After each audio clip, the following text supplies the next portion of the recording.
The moons of Azuria cast twin shadows across the ancient stone plaza of Takora Station. Diplomat Nolan Reed straightened his formal Earth Alliance uniform, still uncomfortable with the stiff collar after 3 years as an interstellar representative. The trading outpost's atmosphere was thicker than Earth standard, making each breath feel like drinking warm syrup. "Remember," whispered Jenna Porter, his mission coordinator through his earpiece, "the Azuri value directness and strength. They respect honesty above all." Nolan nodded slightly, watching as the delegation of blue-skinned aliens approached. Their ceremonial armor caught the light of ceremonial torches, casting rippling reflections across the stone courtyard. His mission was straightforward: negotiate expanded trade routes between Earth Alliance territories and the reclusive Azuri Confederation. What the briefing hadn't mentioned was the sheer intimidating presence of the Azuri, each standing nearly 7 feet tall with iridescent blue skin that seemed to shimmer with faint bioluminescent patterns. At the procession's center walked a female figure, her bearing regal and proud. Unlike her heavily armored escorts, she wore flowing robes of deep indigo embroidered with silver patterns that matched the constellation patterns visible in Azuria's night sky. A circlet of what appeared to be polished starstone crowned her head, securing her long silver-white hair that cascaded down her back. "Princess Vanya of House Elzuri," announced a herald in heavily accented standard. "First daughter of the High General, keeper of the ancient ways, and voice of the Azuri in matters of diplomacy and trade." Nolan stepped forward and bowed precisely as practiced, not too deep to suggest submission, not too shallow to suggest disrespect. "Princess Vanya," he said, his voice clear in the hushed plaza. "I bring greetings from Earth Alliance. We are honored by your willingness to discuss mutual prosperity between our peoples." The princess studied him with eyes the color of Azuria's oceans, deep azure with flecks of silver that caught the torchlight. 4 female attendants stood behind her, each wearing simpler versions of her robes and carrying what appeared to be ceremonial crystals. "Emissary Reed," she replied, her voice melodic but firm. "Your journey across the stars speaks to your commitment. Let us proceed to the negotiation chamber." The initial negotiations proceeded smoothly enough. Nolan presented the alliance's proposals while Princess Vanya listened with an unreadable expression. Her 4 handmaidens, Senna, Taris, Neva, and Cora, remained silent but watchful, occasionally exchanging glances that suggested they were communicating somehow. 3 hours later, with preliminary terms outlined, Princess Vanya suggested they continue discussions over the traditional feast of welcome. The dining hall's vaulted ceilings were adorned with tapestries depicting Azuri history, primarily battles and celestial events that Nolan assumed held cultural significance. As servers brought platters of local delicacies, Nolan noticed an ornate goblet placed before the princess. The liquid within glowed with a faint purple luminescence. "Your health, emissary," Princess Vanya said, raising her goblet. "May our peoples find harmony among the stars." Nolan raised his own cup in response. "To new beginnings and shared prosperity." As the evening progressed, the atmosphere relaxed marginally. Nolan began to see glimpses of personality beneath the princess's formal exterior, a quick wit, an unexpected curiosity about Earth cultures, and a surprising knowledge of interstellar politics.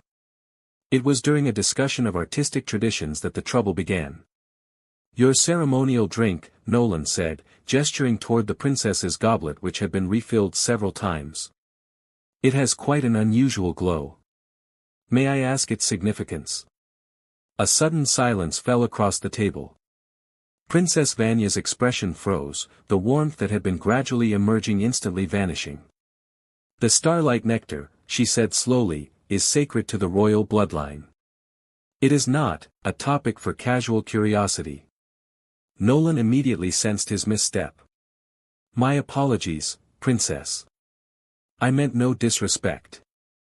From beside the princess, one of her handmaidens, Taris, the one with the intricate facial markings, leaned forward. "The human cannot know our ways, Your Highness. Perhaps Mercy is." "He is a diplomat," Vanya interrupted, her voice hardening. "His purpose is to know our ways before speaking." A tall Azuri male stepped forward from the shadows, Barek, the princess's chief protector and rumored to be the finest warrior in the Confederation. An offense to your honor has been committed, princess, he said, his hand moving to the ceremonial blade at his waist. The laws are clear. Nolan glanced between them, trying to understand the sudden shift. If I've committed some error in protocol. You questioned the starlight nectar, Princess Vanya said, rising to her feet. It is the essence of our sovereignty, the symbol of our connection to the stars themselves. Such questioning by an outsider suggests you find our traditions primitive. That wasn't my intention at all, Nolan protested, standing as well. I was expressing admiration.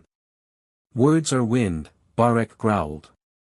Honor demands action. The challenge must be issued.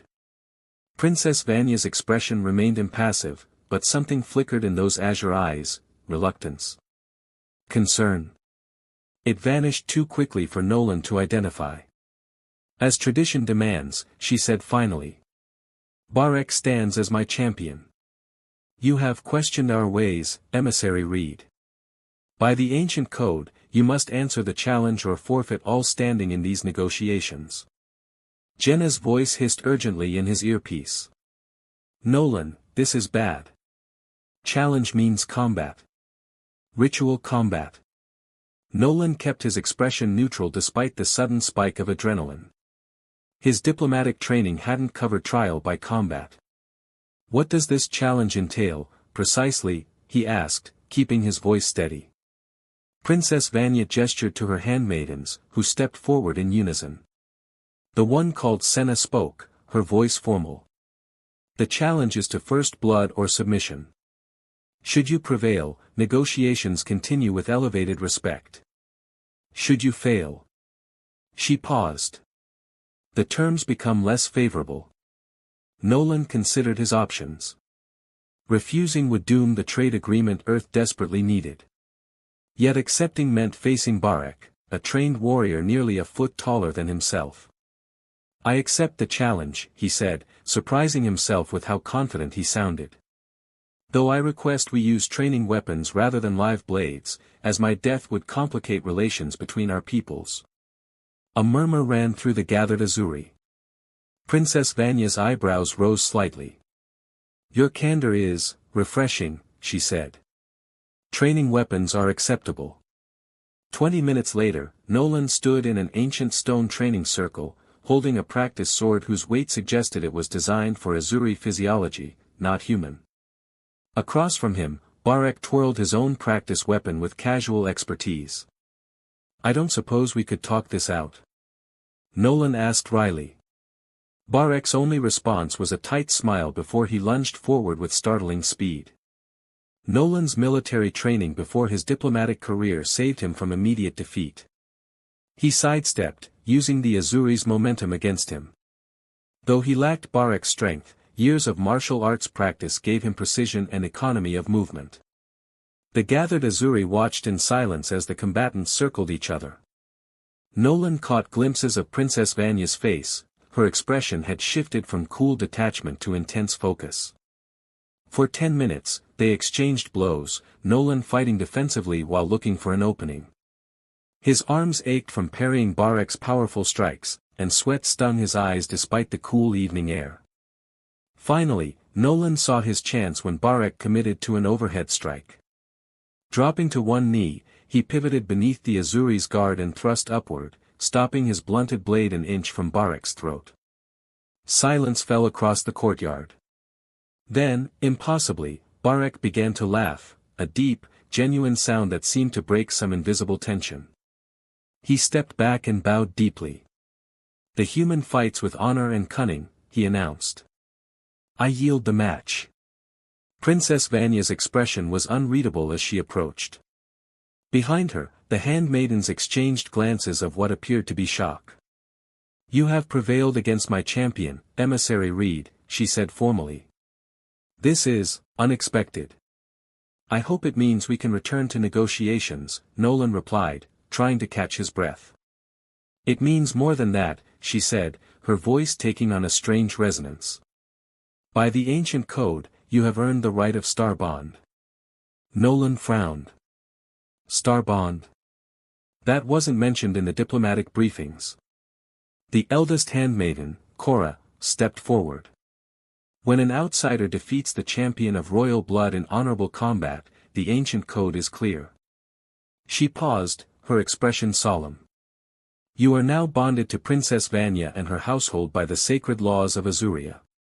Bonded? Nolan repeated, a sense of foreboding growing. What exactly does that mean? Princess Vanya met his gaze directly. It means, Emissary Reed, that by our most sacred traditions, I am now your mate. And my handmaidens. She gestured to the 4 women who now knelt in unison. They are bound to serve your household as they have served mine. Nolan stared at her, speechless, as the implications sank in. This wasn't in the mission parameters, he whispered, more to himself than anyone else. From the shadows of the courtyard, a tall Azuri male watched the proceedings with barely concealed fury. Prefect Koza, the princess's rejected suitor, turned away with a snarl. The human's victory had just complicated his plans for the throne, and for the ancient power that came with it. Dawn broke over Takora Station with 3 distinct stages, first the pale glow of Azuria's smaller moon setting, then the rich amber light of the system's distant sun, and finally the reflected radiance from the orbital platforms that housed the Azuri's interstellar fleet. Nolan Reed watched this celestial performance from the balcony of his newly assigned quarters, hands gripping the stone railing as he attempted to process the previous night's events. Would you care for morning sustenance, bondmate Reed? Nolan turned to find Senna, the youngest of Princess Vanya's handmaidens, standing respectfully at the chamber entrance. Her silver-flecked eyes avoided direct contact, a sign of deference he was still uncomfortable with. Just Nolan, please, he said for what felt like the 20th time since the ceremony. And yes, thank you. Though I'd prefer if you'd join me rather than serve me. Senna's blue features registered surprise before she composed herself. That would be unconventional. This entire situation is unconventional, Nolan replied, gesturing for her to enter. I was sent here to negotiate trade routes, not acquire a household. Senna moved with fluid grace as she arranged fruits and what appeared to be grain cakes on a small table. Unlike the previous evening's formal attire, she now wore simpler robes of pale blue with silver accents, still elegant but designed for daily activities. The star bond is our most sacred tradition, she explained carefully. When Princess Vanya designated Barak as her champion, she placed her honor and status in his hands. Your victory transferred that connection to you. Nolan ran a hand through his dark hair, disheveled from a night of restless sleep. On Earth, we don't generally form marriages through combat. Marriage is an insufficient translation, came another voice from the doorway. Taris, the handmaiden with intricate facial markings, entered carrying a steaming carafe. Starbond encompasses partnership, protection, and shared destiny. It is written in our oldest texts that those who bond through trial are favored by the celestial forces. That doesn't change the fact that none of us chose this, Nolan pointed out, accepting a cup of the aromatic brew that reminded him vaguely of cinnamon and star anise. Choice is a luxury of peaceful times, said a third voice. Neva, the tallest of the handmaidens, joined them. Her manner was more direct than the others, her stance suggesting military training beneath her graceful exterior. Princess Vanya has endured 17 proposals from power-hungry nobles seeking to control her birthright. Your unexpected victory has disrupted many carefully laid plans. Nolan paused with the cup halfway to his lips. I'm beginning to suspect there's a political dimension to this situation that wasn't in my briefing. The 3 handmaidens exchanged glances, a silent communication passing between them that Nolan couldn't interpret. Politics and tradition are inseparable among the Azuri, Senna said diplomatically. Before Nolan could press further, the chamber doors opened once more. Princess Vanya entered, accompanied by Cora, the eldest handmaiden. Gone was the elaborate ceremonial dress of the previous evening, the princess now wore a fitted tunic and leggings of deep indigo, practical yet elegant, with her silver-white hair braided intricately down her back. The handmaidens immediately straightened their postures, inclining their heads respectfully. Nolan stood as well, diplomatic training taking over despite his confusion about proper protocol. Princess, he greeted her cautiously. That title now applies differently between us, she replied, her azure eyes studying him with an intensity that made him acutely aware of his rumpled appearance. In private quarters, Vanya is sufficient. Vanya, he amended, the name feeling strangely intimate on his tongue. I think we need to discuss this situation openly. A hint of amusement flickered across her features. Direct as ever. It is, refreshing, compared to the endless layers of Azuri courtly speech. She gestured to the balcony. Shall we speak privately? Once outside, with the morning breeze carrying the faint scent of Azuria's native flora, Vanya's formal bearing softened marginally. She leaned against the railing, looking out over the ancient stone structures of Takora Station rather than at Nolan. You're wondering if this can be undone, she said, her voice low enough that only he could hear. The thought had crossed my mind, Nolan admitted. Not because of any personal objection to you, but because neither of us entered into this willingly. The star bond cannot be broken, she said simply. Not without consequences far beyond personal preference. What kind of consequences? Vanya finally turned to him, her expression grave. Civil war, potentially. My position as first daughter makes me the heir to the High General's authority. Without a proper bonding, there are factions that would contest my right to rule when my father joins the ancestors.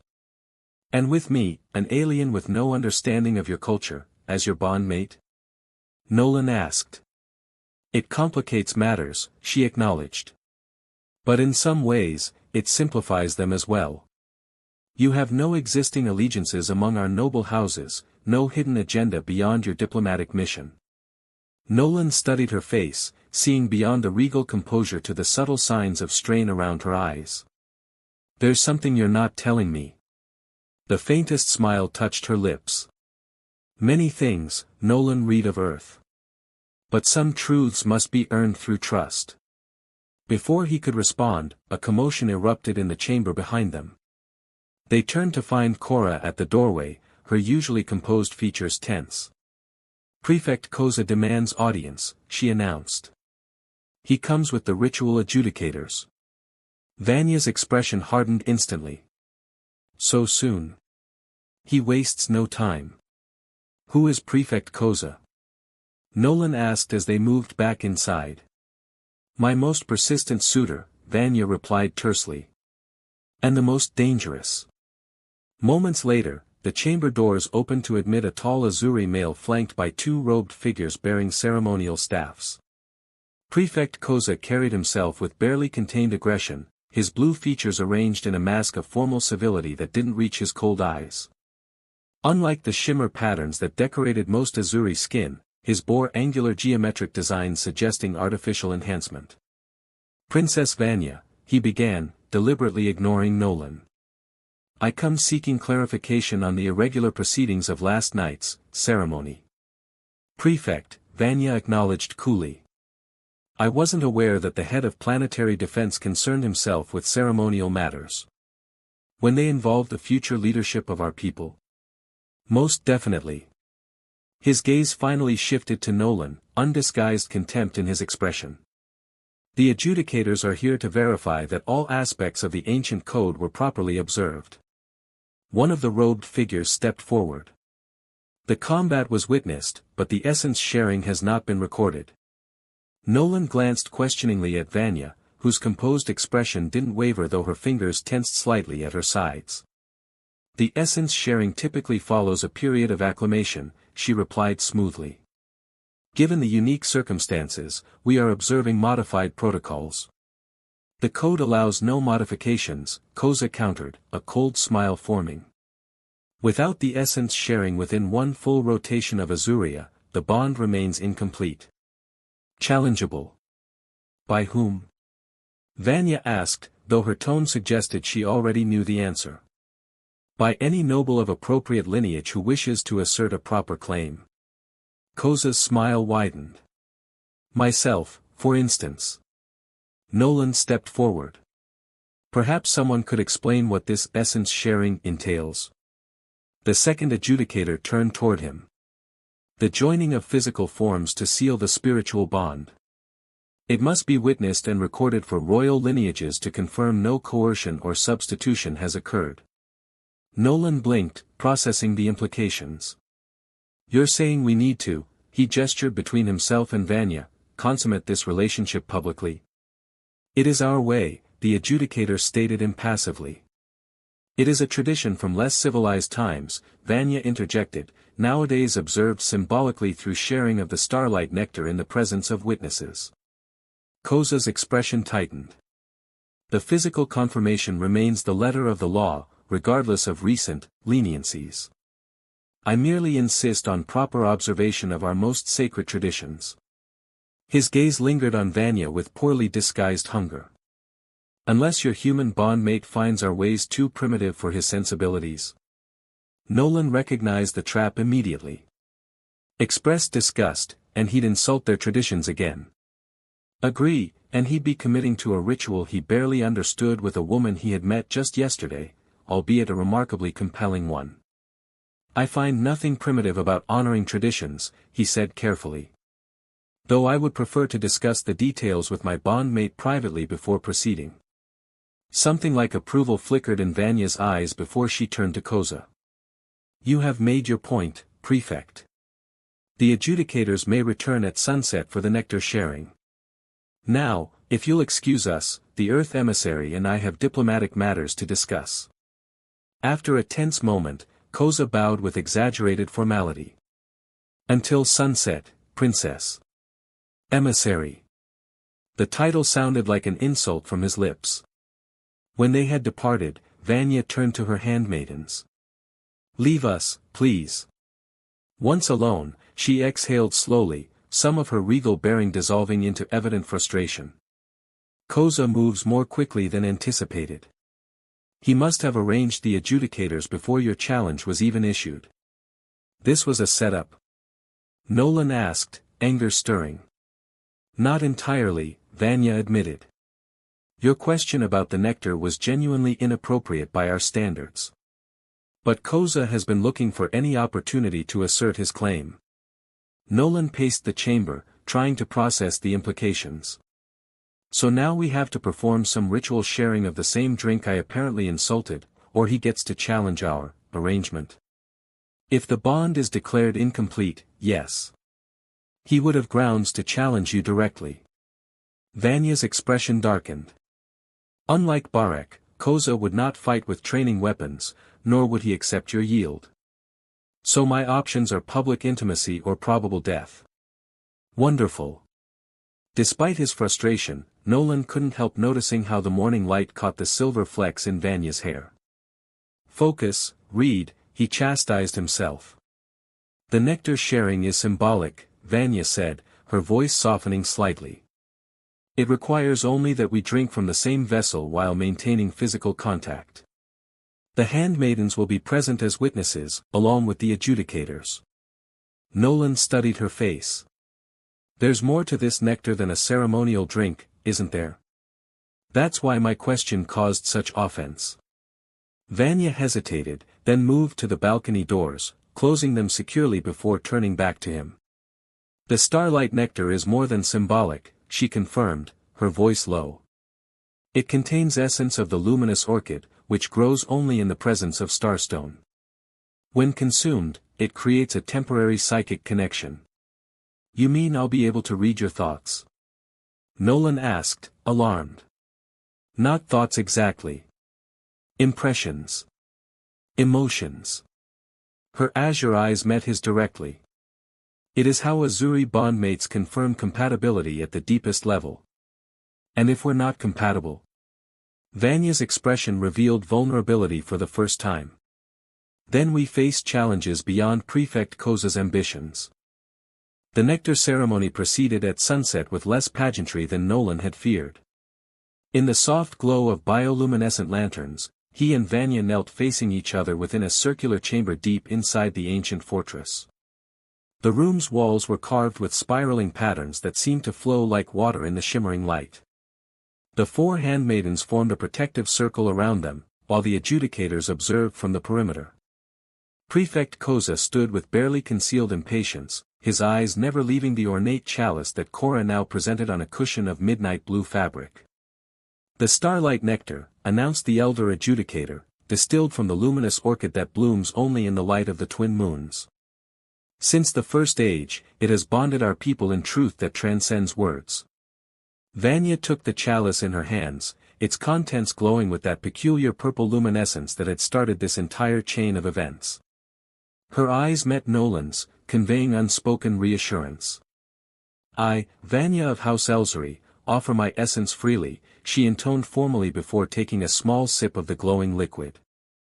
She extended the chalice to Nolan, who hesitated only momentarily before reciting the words Senna had taught him earlier. "I, Nolan Reed of Earth, accept this offering of truth." He drank from the same spot where Vanya's lips had touched, finding the liquid surprisingly warm and tasting of something like honey and starlight, if starlight had a flavor. As instructed, he placed his right hand over Vanya's heart while she did the same to him. The nectar's effect was almost immediate, a tingling sensation that spread through his body, followed by a strange doubling of perception. He remained fully aware of the chamber, the observers, the weight of the ceremonial robes he'd been dressed in, but simultaneously felt impressions that were unmistakably not his own. Pride. Determination. Fear, not of him, but for him. Concern intertwined with cautious hope. And beneath it all, a deep, resonant loneliness that felt achingly familiar. He saw Vanya's eyes widen slightly, realizing she must be experiencing his emotions too. For a moment that seemed both fleeting and eternal, they remained connected, neither willing to break the unexpected intimacy of the experience.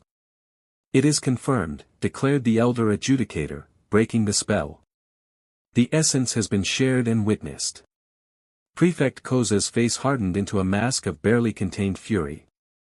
"The ritual appears complete," he acknowledged, each word seeming to cost him. "Though I note the human's reaction was muted. Perhaps the nectar does not recognize alien physiology."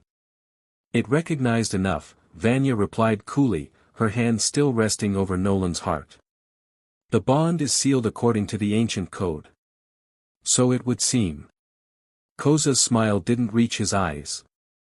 "I offer my congratulations to the princess and her unconventional choice." With a stiff bow, he departed, his footsteps echoing with ominous finality. When the chamber had cleared except for Vanya's handmaidens, Nolan exhaled slowly. "That was intense." "You felt it then?" Vanya asked quietly. "The connection?" "Yes. It was," he paused, searching for words, "beautiful. And sad." The faintest smile touched her lips. "I felt your confusion. And your determination. And something else." Her voice trailed off. "Attraction?" Nolan suggested before he could stop himself, immediately regretting his directness. To his surprise, Vanya's blue features darkened slightly, the azuri equivalent of a blush. "Among other things." She stood gracefully. "Come. We must prepare for the next phase." "There's more?" Nolan asked, following her from the chamber. "Much more," Cora confirmed, falling into step beside them. "The public ceremonies are complete, but now the true bonding begins." "Meaning?" "The keeper must share the heart," Neva explained, her warrior's posture never relaxing despite the ceremony's conclusion. Nolan looked between them. "I'm starting to think there's an entirely different agenda here that has nothing to do with trade negotiations." Vanya exchanged glances with her handmaidens before nodding slightly. "It is time he knows." They proceeded to Vanya's private quarters, a spacious chamber dominated by a large circular window that framed Azuria's larger moon perfectly. Once the doors were secured, Taris activated what appeared to be a privacy field, causing the air to shimmer briefly around the perimeter. "What I am about to show you," Vanya said gravely, "is the true reason Prefect Koza and others seek bonding with me. It is not merely my position as first daughter that they covet." From an alcove hidden behind an ornate tapestry, she retrieved a small chest made of a material Nolan didn't recognize, neither metal nor stone but something that seemed to absorb and reflect light simultaneously. With practiced movements, Vanya pressed her palm to its surface. The chest recognized her touch, edges glowing briefly before it opened. Inside, nestled on a cushion of midnight fabric, lay a crystalline object approximately the size of a human heart. Unlike the purple glow of the nectar, this crystal pulsed with a blue-white radiance that seemed to synchronize with Vanya's breathing. "The heart of stars," she said softly. "The most sacred artifact of my people, passed down through my maternal line since the first landing." Nolan found himself staring at the crystal, mesmerized by its pulsating light. "What exactly is it?" "According to our histories, it is a fragment of the vessel that brought our ancestors to Azuria," Senna explained. "But more than that, it is a living record of our people, and a key to abilities most Azuri can only dream of accessing." "Like what?" Nolan asked, unable to tear his gaze from the gently pulsing crystal. "Enhanced telepathic abilities. Accelerated healing. Extended lifespan," Tari's listed. "But only for those of the royal bloodline and their true bondmates. Which is why the bonding ceremonies are so important," Cora added. "The heart must recognize the bond as genuine, or its power cannot be shared, or controlled. And Koza wants this power," Nolan concluded, finally understanding the stakes. "That's why he's so determined to challenge our bond." Vanya nodded, gently lifting the crystal from its resting place. As it left the chest, its pulsing intensified, the glow spreading to illuminate her blue features like moonlight on water. "Koza believes the heart should belong to the military leadership, not the diplomatic line. He has spent decades cultivating allies and eliminating opponents, positioning himself to claim both me and the heart." Her expression hardened. "My father has been mysteriously ill for nearly a year. The physicians can find no cause, yet Koza's influence grows stronger with each passing day." "You think he's poisoning your father?" "The High General." Nolan's diplomatic training kicked in, analyzing the political ramifications. "We have no proof," Neva said bitterly. "Only suspicions." Then our unexpected bond disrupted his plans, Nolan realized. "He can't challenge your right to the heart if you're properly bonded according to tradition." "Precisely." Vanya's eyes met his, intensity radiating from her gaze. "But he will not surrender so easily. Even now, he is likely planning alternatives." "Which brings us to why we must complete the true bonding tonight," Cora interjected. "Before Koza can interfere further." "True bonding?" Nolan asked, though something in Vanya's expression already told him the answer. "The heart must recognize you," she explained, holding the pulsing crystal between them. "Not just through ceremony or ritual, but through genuine connection." Understanding dawned. "The physical confirmation that Koza mentioned." "Yes," Vanya confirmed, a hint of vulnerability cracking through her regal composure. "But unlike the public ritual he demanded, this sharing is meant to be private. Sacred.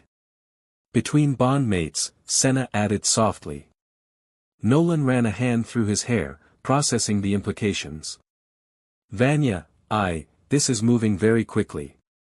"I know," she acknowledged, carefully returning the heart to its chest. "And under different circumstances, I would never suggest rushing something so significant. But Koza is dangerous, and the heart must be protected. What happens if we don't complete this bonding?" The handmaidens exchanged concerned glances before Tari spoke. "The heart will begin to destabilize. Its power is meant to flow between bonded partners. Without that connection, its energy grows chaotic." "Already it responds to your presence," Cora observed. "Did you not notice how its pulsing intensified when you approached?" Nolan had noticed, though he'd attributed it to Vanya's proximity. "And if the heart destabilizes?" "At best, its power diminishes, leaving House Elzari vulnerable," Neva said grimly. "At worst. Catastrophic energy release," Vanya finished.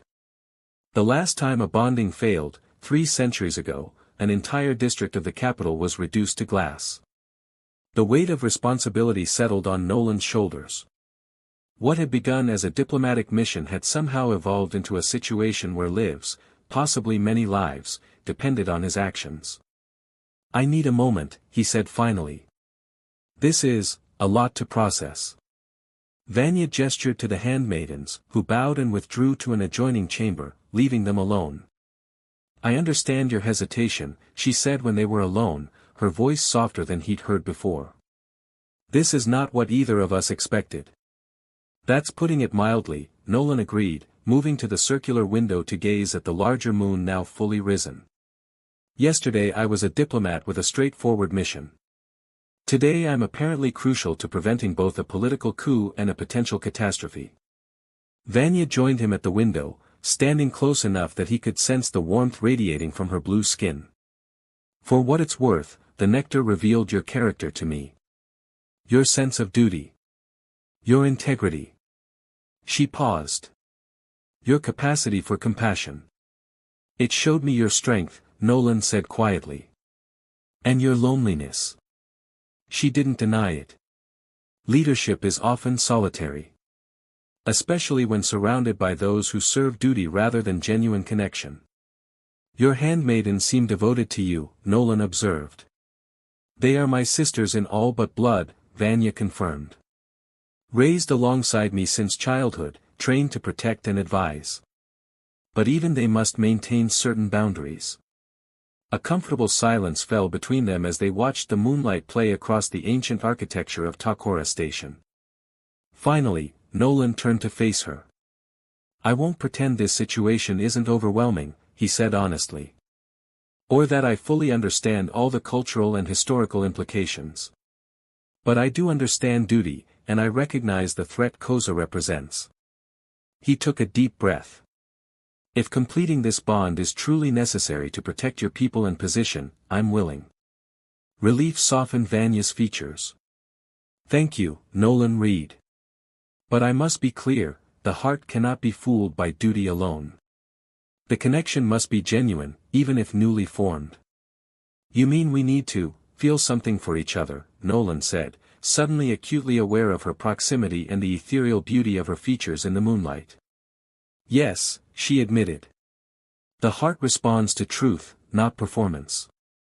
Their eyes locked, and Nolan found himself reaching up to touch her face, his fingers tracing the luminescent patterns that shimmered across her blue skin. To his surprise, they responded to his touch, glowing more brightly where his fingers passed.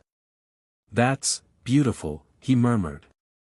"It's unusual," Vanya whispered, a look of wonder crossing her face. "The patterns rarely respond to anyone outside our species." Drawn by something that transcended diplomatic training or rational thought, Nolan leaned closer. Vanya met him halfway, their lips touching in a tentative kiss that quickly deepened with unexpected intensity. Where their skin made contact, the luminescent patterns brightened, casting a gentle glow between them.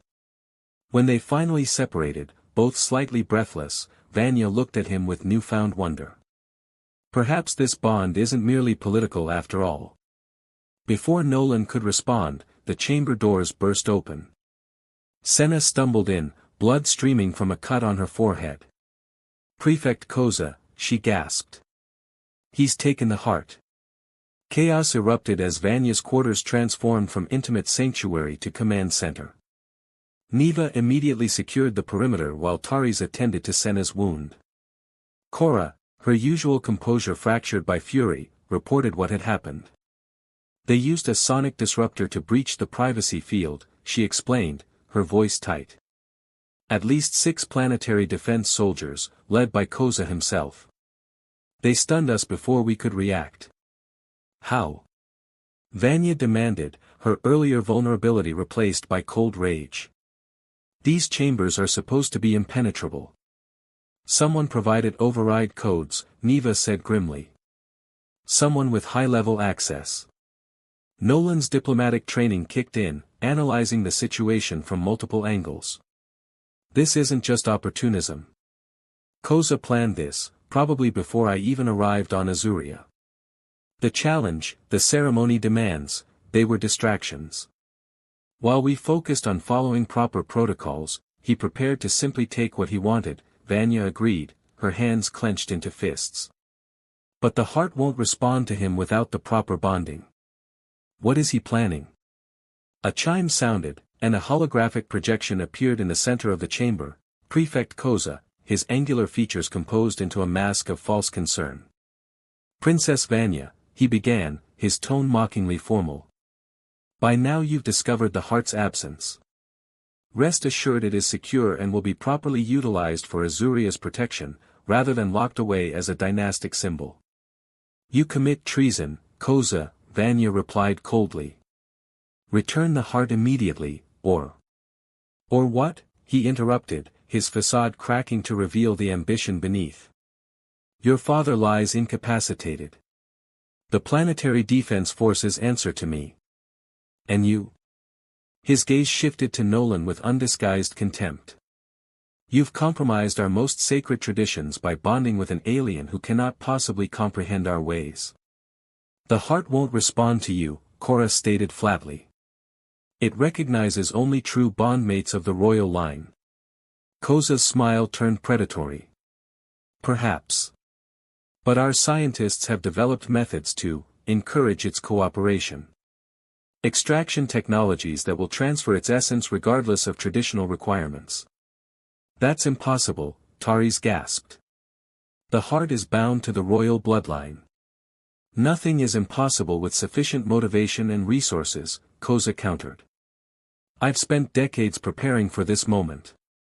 The extraction begins at midnight. He focused on Vanya again. I thought you deserved to know, princess. After all, you'll feel it when the connection severs. The projection disappeared, leaving stunned silence in its wake. He's insane, Nolan said finally. If the heart is as powerful as you've described, forcing its compliance could be catastrophic. Worse than insane, desperate, Vanya corrected, already moving toward a concealed panel in the wall. If he's planning to use extraction technology, he knows time is against him. The heart will already be resisting his presence. The panel slid aside, revealing an arsenal of weapons unlike any Nolan had seen, elegant yet clearly lethal. Vanya selected what appeared to be a slender rifle that hummed with quiet energy when she touched it. We need to move quickly, she said, her voice taking on the commanding tone of someone born to leadership. Koza will have taken the heart to the Defense Ministry's research facility. It's the only place with equipment sophisticated enough for extraction. It's also the most heavily guarded location on Takora Station, Neva pointed out, already arming herself with similar weapons. Then we'll need a diversion, Nolan suggested, accepting a smaller version of the energy weapon that Taris offered him. And possibly help from my people. I should contact the Earth Alliance outpost. No time, Korra said firmly. If we don't recover the heart before midnight, there won't be diplomatic relations to worry about. As the handmaidens prepared for battle with practiced efficiency, Vanya approached Nolan privately. You don't have to join this fight, she said quietly. This is Azuri business, not Earth Alliance concern. Nolan checked the unfamiliar weapons settings, trying to look more confident than he felt. After that kiss, I think I'm pretty involved in Azuri business. He offered a half smile. Besides, I'm technically your bondmate now. That makes your problems my problems. Something softened in Vanya's expression. When this is over, assuming we survive, perhaps we should discuss what that bondmate status truly means. For both of us. I'd like that, Nolan agreed, surprised by how genuinely he meant it. But first, let's stop Koza from potentially destroying your civilization. As they prepared to depart, Nolan felt a strange sensation, a pulsing warmth in his chest that synchronized with his heartbeat. From Vanya's sudden intake of breath, she felt it too. The heart, she whispered. It's trying to reach us, even from a distance. Is that normal? Nolan asked. No, she replied, wonder mixing with determination in her voice. It means the bond is stronger than we realized. And perhaps. She took his hand, her blue fingers interlacing with his. Perhaps that gives us an advantage Koza hasn't anticipated. Outside, the twin moons of Azuria cast their light over Takora Station as the unlikely allies moved silently through ancient corridors, bound together by unexpected fate and a growing connection that neither had anticipated, but that might just save them all.